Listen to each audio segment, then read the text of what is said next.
In 1858, German explorer Heinrich Barth set out across the vast Sahara Desert. His goal was to reach the legendary city of Timbuktu, located at the farthest edge of the desert. Barth, fluent in Arabic and several African languages, meticulously recorded his journey, spanning nearly 20,000 kilometers, through West Africa. But it was not Timbuktu alone that captured his attention.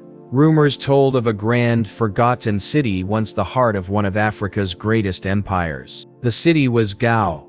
Gao, long past its prime, had once served as the capital of the Songhai Empire, the largest and most powerful West African empire of its time.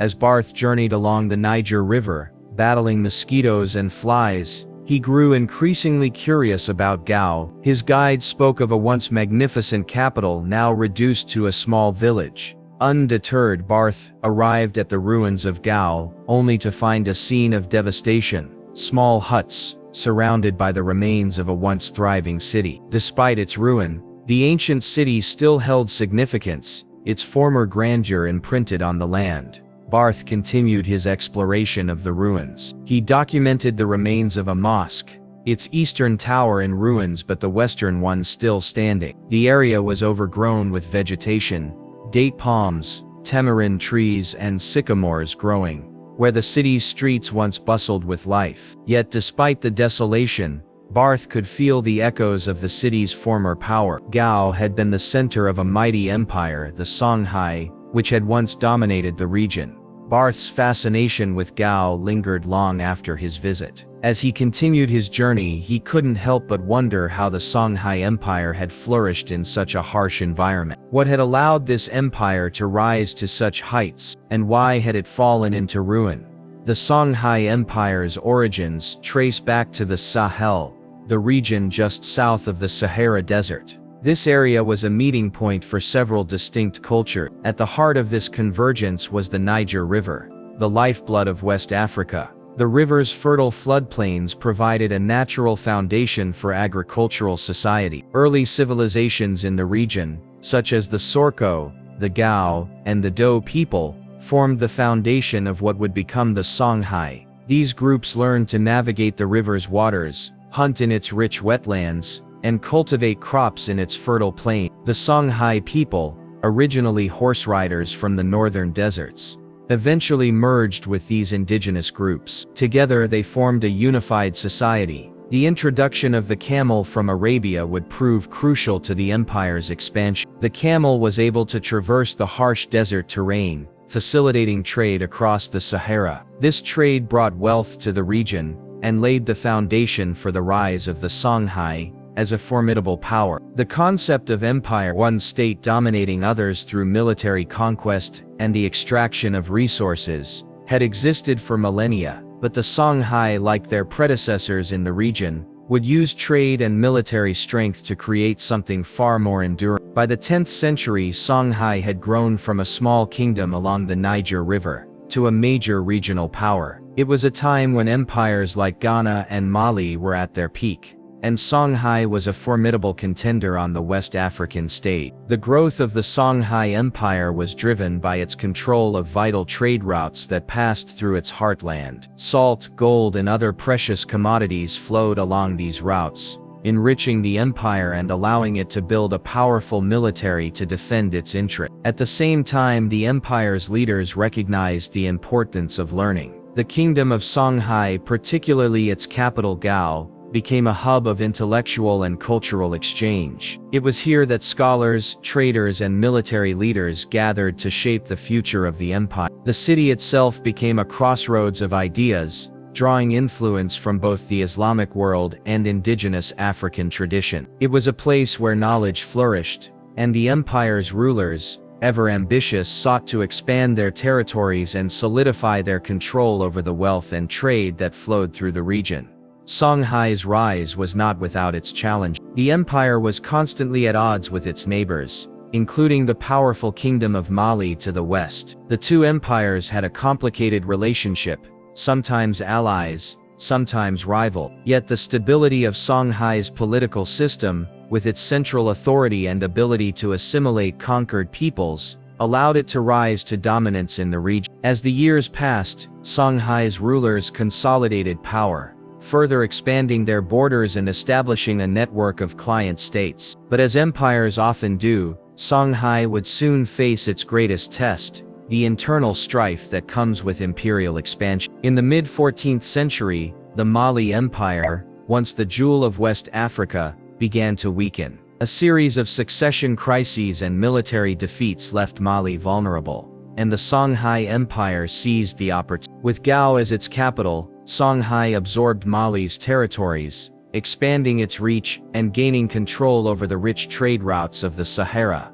Yet as Songhai's power grew, so did its internal division. Like many empires, Songhai faced the challenge of balancing the interests of diverse peoples and cultures. The royal family was composed of different factions, each vying for power. This competition, combined with external threats and internal corruption, would eventually lead to the empire's downfall.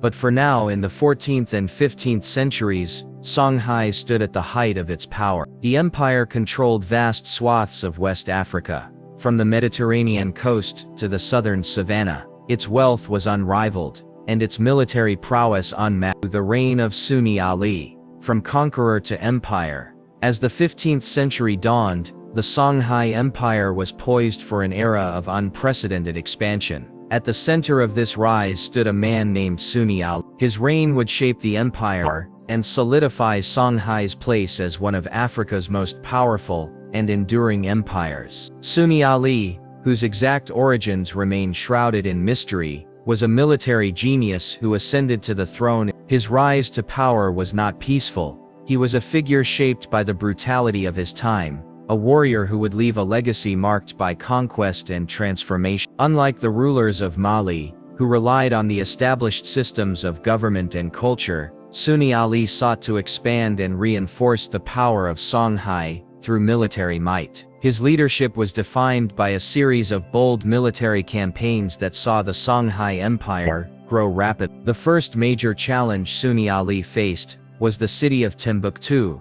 a center of culture and learning that had flourished under the Mali Empire. At this time, Timbuktu was not only a rich trading city, but it was also a hub of intellectual activity. The city's scholars, philosophers, and religious leaders made it one of the most important cities in the Islamic world. However, Sunni Ali's ambitions for Songhai required him to consolidate control over the region, and he saw Timbuktu as a key target. The city had long been a symbol of Mali's power and prosperity, and its possession would greatly enhance the Songhai Empire's standing in the region. Yet the city's scholars and residents resisted Sunni Ali's advance. They were not accustomed to submitting to a foreign king, and they knew that his rule would bring significant changes to their way of life. In 1468, Sunni Ali led his forces to the gates of Timbuktu, and what followed was a brutal siege. The city, known for its great wealth and cultural significance, fell to the Songhai military. After capturing Timbuktu, Sunni Ali is said to have conducted a series of purges against the city's intellectual elite, destroying the libraries and burning valuable manuscripts. This was not a simple military conquest,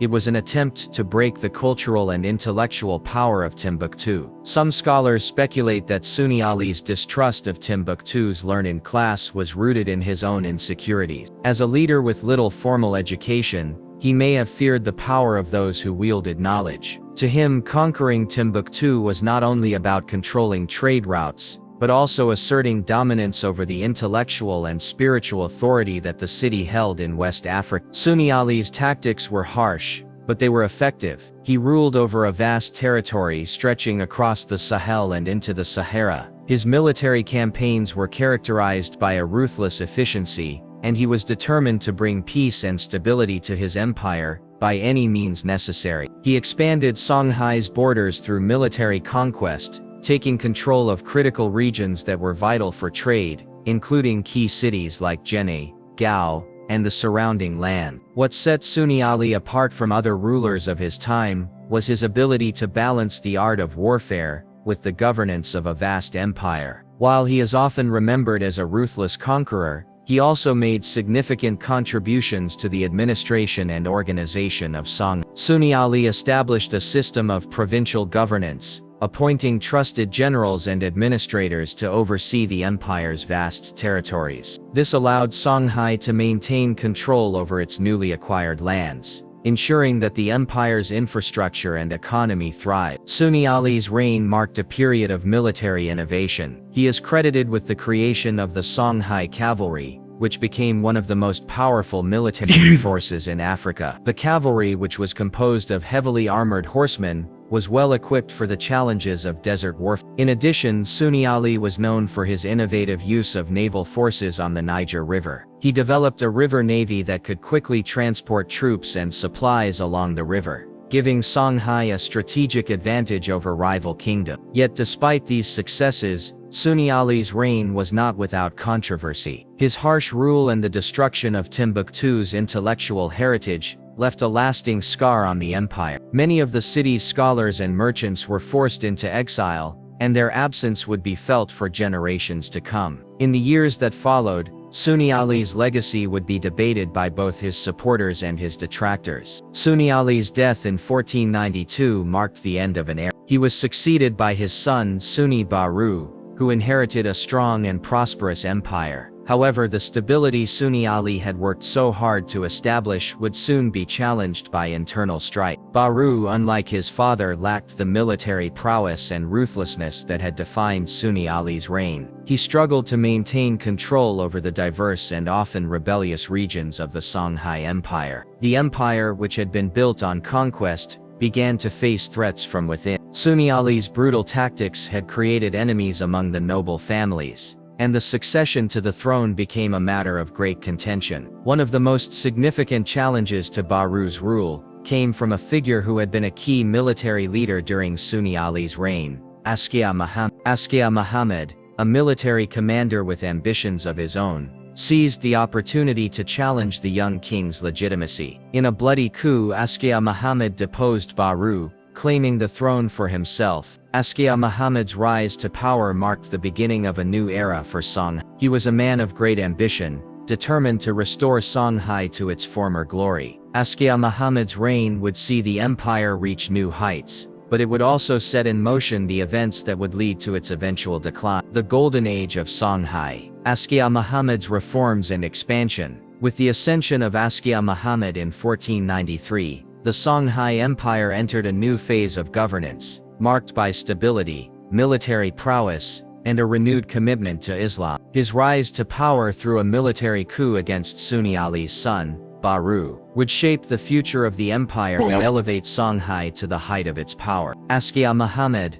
a shrewd and ambitious leader, understood that in order to solidify his control over Songhai, he would need to balance the empire's military strength with effective administration. One of his first actions upon assuming the throne was to consolidate power by winning over key factions within the empire. Askia Muhammad, unlike his predecessor Sunni Ali, sought to strengthen Songhai's ties to the wider Islamic world, a strategic move that would benefit both the political and economic stability of the empire. Reforms and consolidation of power. One of Askia Muhammad's most significant achievements was his systematic reform of the Songhai administration. Understanding the vastness and diversity of the empire, Askia Muhammad restructured Songhai into several provinces, each governed by an appointed official loyal to the central authority. This system of provincial governance helped stabilize the empire and ensure efficient management of its resources. Each province was responsible for contributing to the empire's wealth, either through agriculture, trade, or tax. Askia Muhammad also reformed the military, further strengthening Songhai's already formidable army. His military innovations included the creation of a professional standing army, which differed from the irregular forces of earlier kings. This army, composed of highly trained soldiers, allowed Songhai to project its power more effectively across the vast expanse of the empire. Songhai's cavalry, renowned for its strength and speed, remained one of the most powerful in the region, while its navy, which utilized the Niger River to transport troops and supplies, gave the empire a strategic advantage. However, it was Askia Muhammad's deep commitment to Islam that truly set his reign apart. Under his rule, Songhai became a staunchly Islamic empire, and the king himself was seen as a pious and devout Muslim. His conversion to Islam, while not unprecedented, was a significant step in consolidating power, as it aligned Songhai with the wider Muslim world, which included the powerful empires of North Africa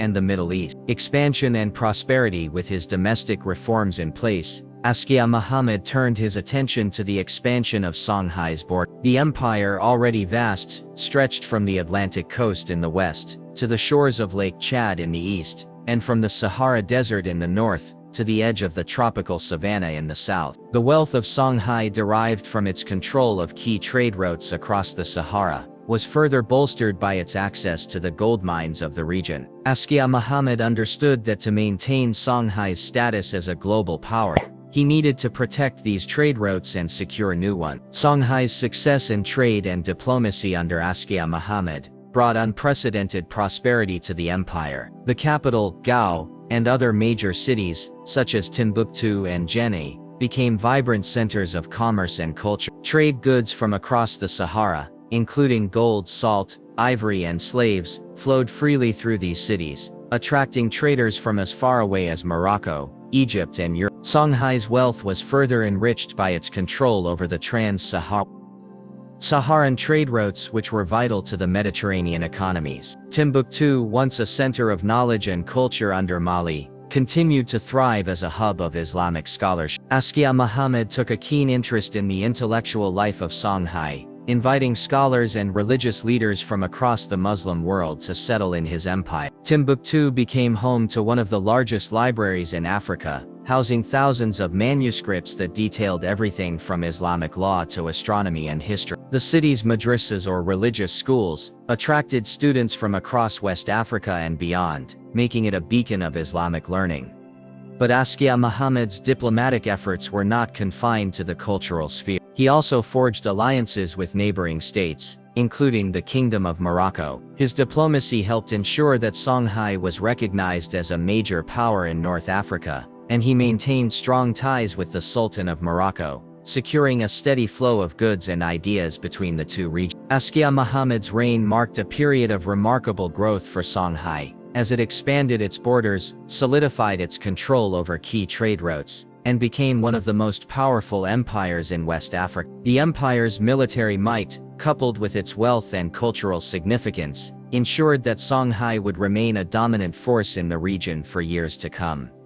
Decline of Askia Muhammad's reign. Despite his many achievements, Askia Muhammad's reign was not without its challenge. The empire he built was vast, and governing such a large and diverse territory was no small feat. Songhai's expansion also brought with it new pressures, particularly from within the empire's border. While Askia Muhammad was able to maintain peace during most of his reign, his death in 1528 marked the beginning of a series of succession crises that would destabilize the empire. Askia Muhammad's death set off a violent struggle for the throne among his many sons, each of whom sought to claim the crown. These internal conflicts, combined with external threats from neighboring states, weakened the empire and left it vulnerable to outside forces. The lack of a clear succession plan, along with the instability that followed, would eventually lead to the fragmentation of the once mighty Songhai Empire.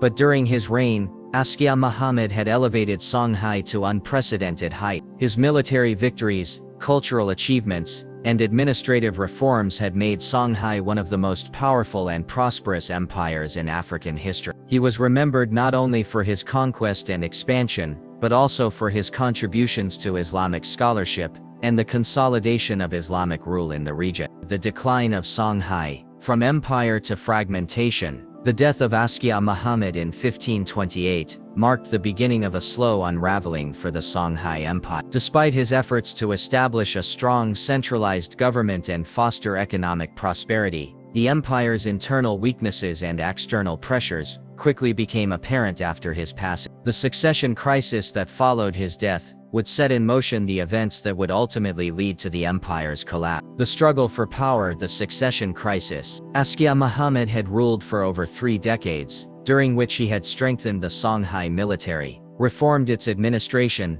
and solidified its control over key trade routes. However, like many empires, Songhai's greatest weakness lay in the transfer of power. Upon his death, his many sons and political rivals fought for control of the throne, leading to a series of violent power struggles. The first sign of the empire's instability came when Ascia Muhammad's son, Askia Ishaq I, assumed the throne. While Ishaq was a capable ruler, his reign was marred by a significant challenge from a rival claimant, his half-brother Askia. The rivalry between Ishaq and Musa escalated into a bloody conflict that divided the empire and weakened Songhai's central authority. Although Ishaq ultimately emerged victorious, the fracturing of the empire was already evident. As the years passed, the Songhai throne became a prize for those who could wield the most power, and the empire's military focus began to shift away from expansion to internal struggles for supremacy. Askia Ishaq's death in 1531 saw the throne pass to his son,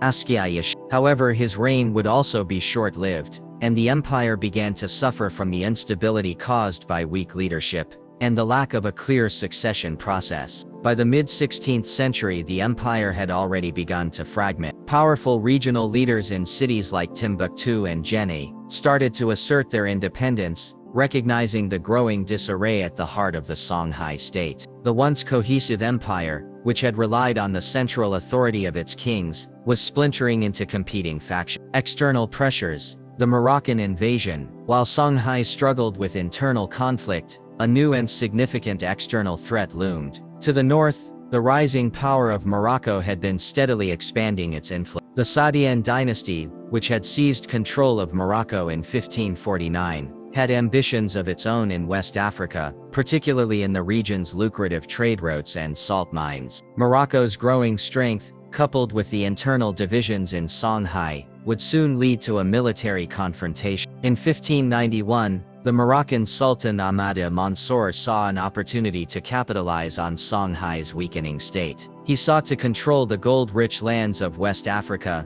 and secure his empire's dominance over trans-Saharan trade. Morocco, although geographically distant from Songhai, had the technological advantage of firearms, which had made a significant impact on African warfare. The use of gunpowder, cannons, and muskets gave Morocco an overwhelming advantage over Songhai's traditional military tactics. Sultan Mansour sent a relatively small force, led by the general Judar Pasha, across the Sahara Desert to invade the Songhai Empire. The Moroccan army, consisting of just 4,000 soldiers, of which 500 were cavalry and the rest infantry armed with muskets and cannons, faced a much larger Songhai army, reportedly numbering between 40,000. Despite their numerical disadvantage, the Moroccan forces were well equipped and expertly trained in the use of firearms. The battle that ensued, known as the Battle of Tondebi, in 1591, would prove disastrous for Songhai. The Moroccan musketeers, with their advanced weaponry, decimated the Songhai forces. Despite the large numbers of Songhai soldiers, the lack of modern weaponry rendered them powerless against the Moroccan army's gunfire. The Songhai cavalry, traditionally the empire's greatest strength,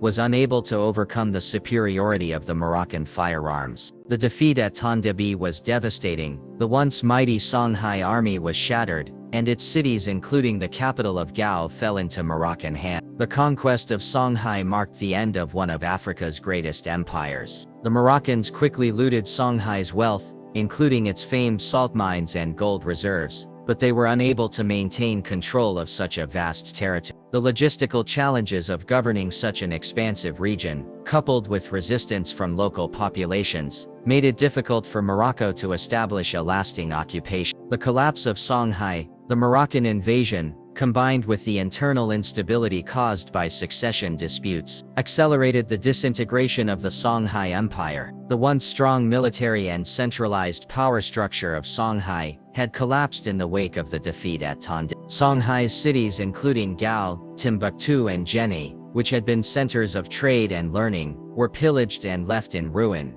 The great libraries of Timbuktu, which had once attracted scholars from across the Islamic world, were destroyed, and many manuscripts were lost. With the collapse of the Songhai central authority, the empire fractured into smaller independent kingdoms. The once unified empire was now a collection of competing states, each vying for control over the remnants of Songhai's wealth and resources. These smaller kingdoms, such as the Kingdom of Dagban, the Bambara Kingdom of Segu, and the Fulani Empire of Makina, would continue to exist for several centuries, but they would never recapture the power and influence that Songhai had once wielded. As the power of Songhai waned, the region entered a period of political fragmentation. The old trade routes that had once tied the empire together were now disrupted, and the once thriving cities began to wither. The slave trade, which had always been a part of West African economies, increased dramatically as the region became further embroiled in European colonization. European powers, particularly the Portuguese, French, and British, began to expand their influence in West Africa,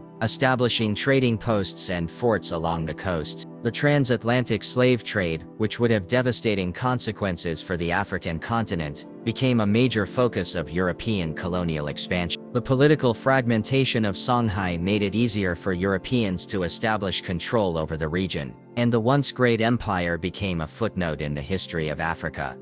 Legacy of Songhai. Despite its decline, the legacy of the Songhai Empire endured. The empire was one of the largest and most powerful states in West Africa, and it left behind a rich cultural and intellectual heritage. Songhai's control over trade routes, its wealth from gold and salt, and its thriving cities made it a key player in the trans-Saharan trade network. Its military innovations, particularly the use of cavalry and riverboats, influenced military strategies across Africa for centuries. The fall of Songhai also marked the end of the great empires of West Africa, including the Ghana and Mali empires, which had once ruled the region. However, the legacy of these empires, particularly their intellectual contributions, continues to be felt today. The ancient manuscripts of Timbuktu, which were preserved by scholars, offer a glimpse into the rich cultural and intellectual life of West Africa during its golden age. The aftermath,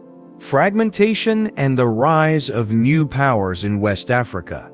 The fall of the Songhai Empire in 1591 marked the end of an era in West Africa. The once mighty empire, which had controlled a vast expanse of land and prospered from trade, was now reduced to a collection of fractured kingdoms. The Moroccan invasion and the ensuing internal strife shattered Songhai's power, leaving the region vulnerable to outside forces and internal divisions. The aftermath of the Moroccan invasion.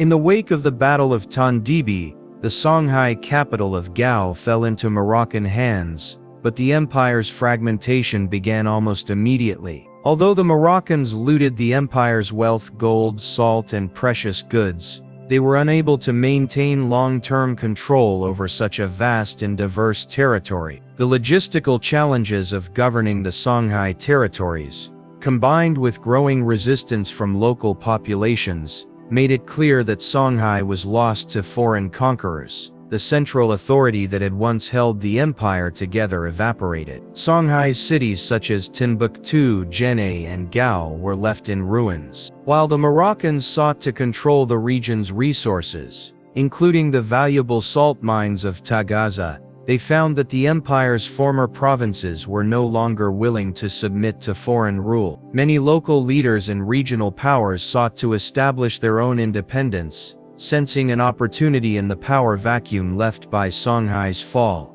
The loss of Songhai's central authority left a lasting impact on the region. The great intellectual and cultural legacy of Songhai, particularly the city of Timbuktu, began to deteriorate. Timbuktu, once the intellectual heart of West Africa, lost much of its former significance. Its libraries filled with manuscripts and scholarly works were ransacked and burned. Many of the great scholars of the region fled, and the city's status as a center of learning faded. The knowledge and culture that had flourished under Songhai's rule began to wither, though some of its intellectual heritage would be preserved by those who managed to escape with their manuscript. The emergence of new powers. As the former territories of the Songhai Empire fragmented, new kingdoms and empires began to rise in the power vacuum. The political landscape of West Africa shifted as smaller states and regional powers asserted their autonomy. The decline of Songhai allowed other empires and kingdoms to flourish, each adapting to the new realities of the post-Songhai era. One of the most notable of these new powers was the Kingdom of the Bambara, which emerged as a dominant force in the central Sahel. The Bambara were able to capitalize on the Songhai Empire's weakening and the regional instability that followed. By the 17th century, the Bambara kingdom of Segu had established itself as a significant political and military force in the region. Although the Bambara did not reach the same heights as the Songhai Empire, they were able to control key areas along the Niger River, benefiting from the trade routes and access to the river's fertile plains. Further to the west, the kingdom of Jolof, located in what is now Senegal, rose to prominence. Jolof had long been a significant player in the region, but with the fall of Songhai, it was able to expand its influence and control over much of the surrounding area. While Jolof's military prowess and strategic location along the Atlantic coast allowed it to dominate trade,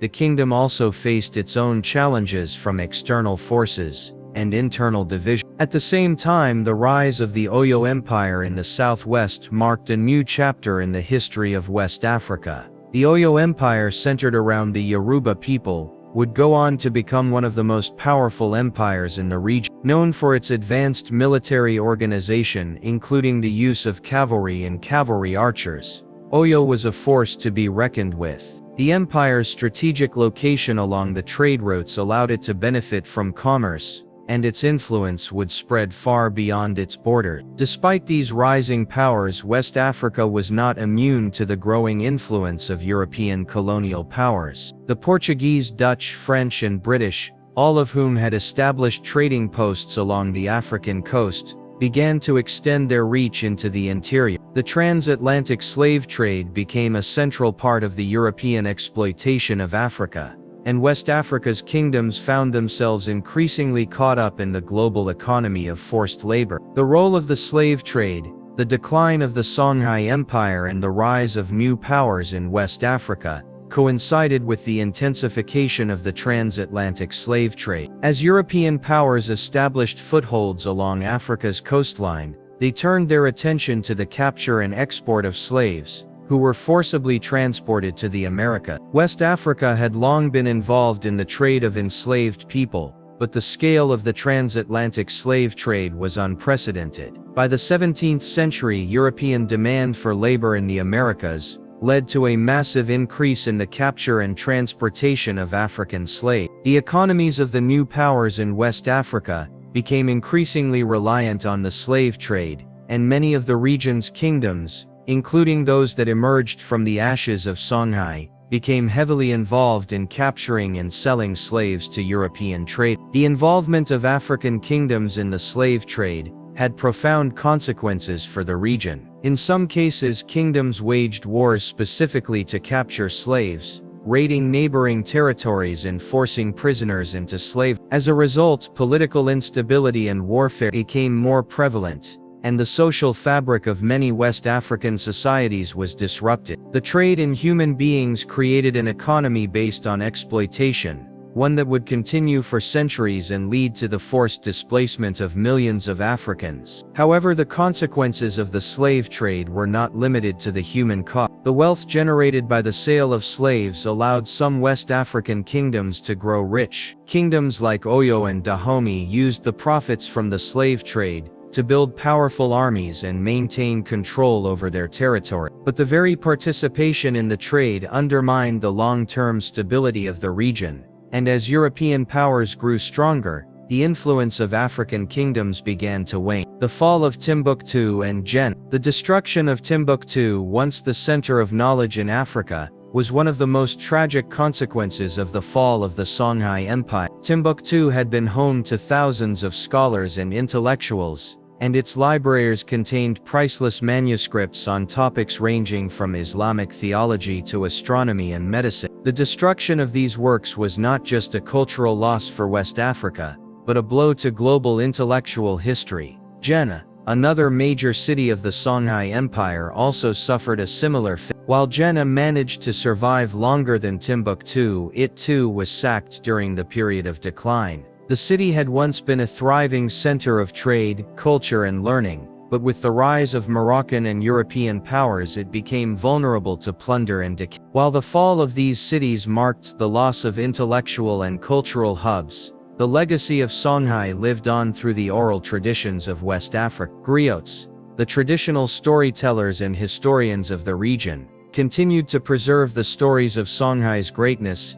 ensuring that its history would not be forgotten. The decline of indigenous power and the dawn of European colonialism. By the mid-17th century, the political fragmentation of West Africa and the relentless pressure of European colonial ambitions had set the stage for a dramatic transformation in the region. The once powerful empires of Songhai, Mali and Ghana were gone, and their successor states, weakened by internal strife and the burdens of the slave trade, found themselves vulnerable to European intervention. The age of indigenous African empires was giving way to an era dominated by European colonialism. The European presence in West Africa. The Portuguese were the first European power to establish a strong presence in West Africa. In the 5th, initially focused on the exploration of the coast and the establishment of trading posts, the Portuguese soon turned their attention to the rich resources of the interior, particularly the gold mines of the region, and the burgeoning slave trade. By the 16th century, the Portuguese were entrenched along the West African coast, with outposts along modern-day Ghana, Nigeria,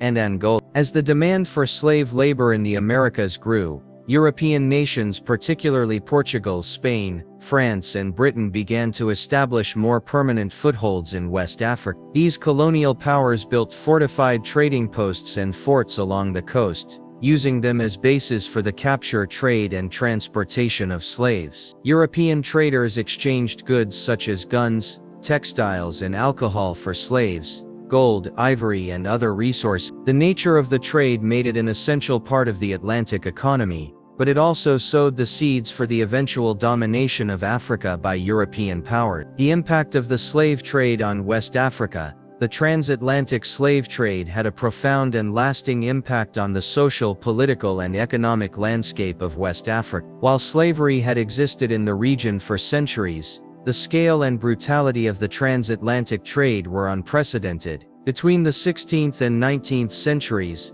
millions of Africans were forcibly removed from their homes and transported to the Americas. The majority of these enslaved people came from the western parts of Africa, with West Africa being the primary source region for slaves. The slave trade devastated the societies from which these individuals were taken. Kingdoms and empires, already weakened by internal conflicts and external pressures, faced further instability as local populations were decimated. As the demand for slaves grew, many African kingdoms began to rely on slave raiding as a means of survival and profit. This created a vicious cycle of violence, as neighboring communities were attacked and enslaved in exchange for European goods. The resulting wars and raids disrupted traditional social structures, eroded local economies, and fueled internal divisions within African society. As European powers gained more control over West African territories, they also introduced new forms of economic exploitation.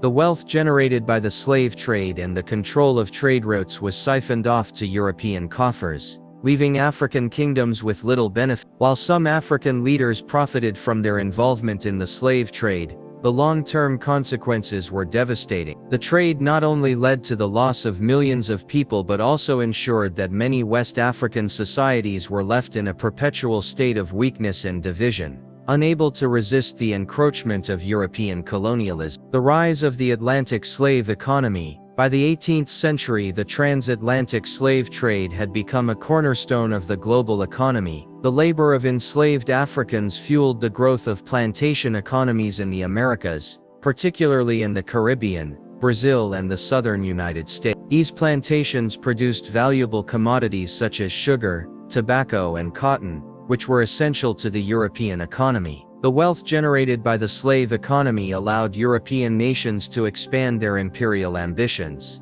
both in Africa and beyond. West Africa, with its vast population and access to valuable resources, became central to the Atlantic slave economy. European merchants and colonial powers established trading networks that spanned the Atlantic Ocean, with the slave trade at the heart of these commercial exchanges. In return for slaves, European traders brought weapons, textiles, alcohol, and other goods that were used to further enrich themselves and fuel the slave trade. The rise of the Atlantic slave economy had far-reaching consequences for West Africa. As the demand for slaves increased, the internal dynamics of African kingdoms shifted. The once strong kingdoms of the Sahel and the western coast became more reliant on the slave trade, which undermined their traditional systems of governance and commerce. In some cases, kingdoms that had once been independent and powerful became satellite states of European colonial powers, further weakening their ability to resist colonial expansion. The scramble for Africa. By the late 19th century, European powers had turned their attention to the vast, unexplored interior of Africa. With the transatlantic slave trade in decline and the Berlin Conference of 1884–1885 dividing the African continent into colonial territories, the stage was set for the scramble for Africa. The European powers, eager to expand their empires and secure new sources of raw materials, began to invade and colonize large parts of Africa. West Africa, once home to powerful empires like Songhai, Mali, and Ghana, was now largely under European control. France, Britain, Portugal, and Germany carved up the region, establishing colonies and protectorates across the vast land. The British took control of the Gold Coast, modern-day Ghana, while the French expanded their empire into modern-day Mali, Senegal, and Côte d'Ivoire. The Portuguese retained control over Angola and Mozambique, while the Germans took Togo and Cameroon. The arrival of European colonial powers in West Africa had a profound impact on the region. The European colonizers imposed new political systems, created artificial borders that ignored ethnic and cultural divisions, and extracted resources from the land for European benefit. The legacy of colonialism would shape the region for generations to come, as it introduced new forms of exploitation and changed the social, economic, and political landscape of West Africa. The end of the Songhai legacy. The fall of the Songhai Empire in 1591 marked the end of an era in West Africa. The once great empire, which had risen to power through military conquest and trade, was reduced to a fragmented collection of smaller states. While the legacy of Songhai lived on in the region's culture, trade networks, and intellectual heritage, the empire's collapse paved the way for the rise of new powers and the dominance of European colonialism. The Songhai Empire, like the empires of Mali and Ghana before it, was ultimately undone by internal strife, external invasions, and the changing dynamics of global trade. Its fall, however, was not the end of African civilization. The people of West Africa, though subjected to the ravages of colonialism and the horrors of the slave trade, would continue to resist, adapt, and rebuild their societies in the face of European domination. The legacy of the Songhai Empire, with its remarkable military innovations, cultural achievements, and contributions to the history of West Africa, continues to resonate today. From the manuscripts of Timbuktu to the traditions of the griots, the empire's impact on African history cannot be overstated. But as the story of Songhai fades into the past, it serves as a reminder of the cycles of rise and fall that shape the history of civilizations, and the enduring resilience of the human spirit.